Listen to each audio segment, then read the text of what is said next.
வெங்காயம் நல்லா போட்டு வதக்க வேண்டியதான்.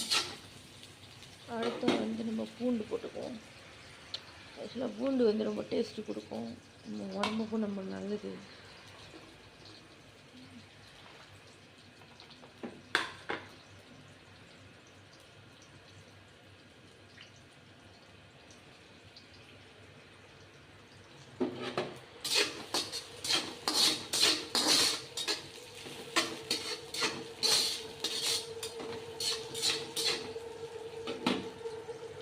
அதுக்கப்புறம் வெட்டி வச்ச மிளகாய் போட்டுக்குவோம்.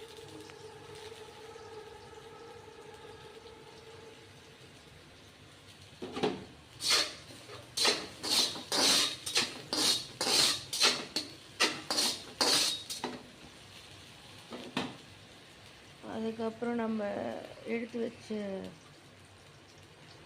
நெத்திலி